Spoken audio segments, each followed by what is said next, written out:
আসসালামু আলাইকুম। আজকের রেসিপিতে থাকছে চট্টগ্রামের খুবই প্রসিদ্ধ একটি রেসিপি গরুর মাংসের কোয়াব। কোয়াব রান্নার জন্য প্রথমে মাংসের টুকরাগুলোকে মিডিয়াম একটা সাইজ করে নিতে হবে। খুব বেশি বড় করা যাবে না, কারণ এই মাংসগুলো যেহেতু তেলে ভাজতে হবে। তো নিয়ে নিচ্ছি অল্প পরিমাণেই হলুদ, মরিচ এবং গরম মশলা, পরিমাণ মতো লবণ, পেঁয়াজ বাটা, রসুন বাটা, আদা বাটা। খুব বেশি মশলা দেওয়ার দরকার নাই, অল্প একটু তেল দিয়ে ভালো করে এটাকে মাখিয়ে নিচ্ছি। শুধু মশলার একটা পুর হবে, এই জন্য মশলাগুলো দেওয়া, এত একদম রান্নার মতো না। আর পানি অল্প পরিমাণ, শুধু হাতটা ধোয়ার জন্য যে পানিটুকু দরকার ওইটুকু দিলেই হবে। কয়েক মিনিটের পরে দেখবেন পানি কিন্তু, দেখেন পানি কিন্তু উঠে গেছে, ভালো একটা পরিমাণে পানি হয়েছে। আমরা কিন্তু আর এক্সট্রা কোনো পানি দিব না, এই পানিটা দিয়ে অল্প অল্প জাল দিয়ে মাংসটাকে সিদ্ধ করে ফেলতে হবে। একটু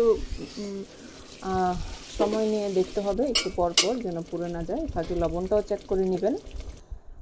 আর যেহেতু পানিটা আমরা দিই নাই, একটু চেক রাখতে হবে, কারণ পুড়ে গেলে মাংসের মজাটাই নষ্ট হয়ে যাবে, কোয়াবের যে টেস্ট সেটা পাওয়া যাবে না। দেখেন এটা কিন্তু প্রায় হয়ে গেছে, বেশিক্ষণ লাগে না, 15-20 মিনিটের ভিতরেই হয়ে যায়। আর দেখেন এটা সিদ্ধ হয়ে গেছে, মাংসের ভিতরে কিন্তু কোনো কাঁচা নাই। এখন পুরোপুরি হয়ে গেছে, আমি একটু দেখিয়ে দিচ্ছি যে দেখেন এটার নিচে কিন্তু একদমই কোনো ঝোল যেটা সেটা নাই। এখন এটাকে আমরা কোয়াব বানাবো, একদমই শুকিয়ে গেছে দেখুন। আর দেখুন মাংসটাও সিদ্ধ হয়েছে। এবার আলাদা একটা কড়াইয়ে সরিষার তেল নিয়েছি। কোয়াবটা সাধারণত গরুর মাংসের তেল দিয়ে রান্না করে, আমি সরিষার তেলই নিয়ে নিলাম। আপনি সয়াবিনও নিতে পারেন।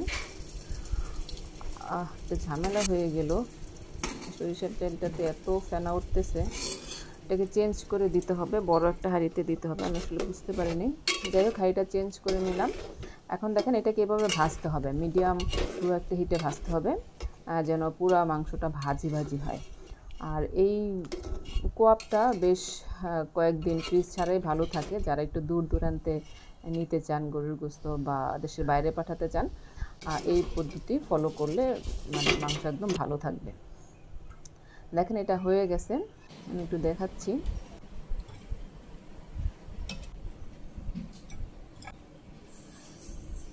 এখন মনে হতে পারে যে একটা ঝনঝন শব্দ হচ্ছে, এটা হয়তো বা অনেক শক্ত হয়ে গেছে ইটের মতো।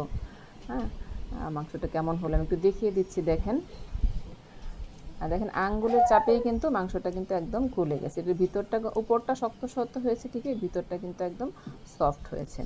হ্যাঁ, এই কোয়াব আলাদাভাবে রান্না করে খাওয়া যায়, আলু দিয়ে, ডাল দিয়ে, বিভিন্নভাবে রান্না করে খাওয়া যায়। আবার গরম ভাত, পোলাও দিয়ে যদি খাওয়া হয় একটু লেবু চিপে, অনেক সুস্বাদু হয়। আশা করি রেসিপিটা ভালো লেগেছে। ভালো লাগলে কিনা অবশ্যই জানাবেন। আসসালামু আলাইকুম।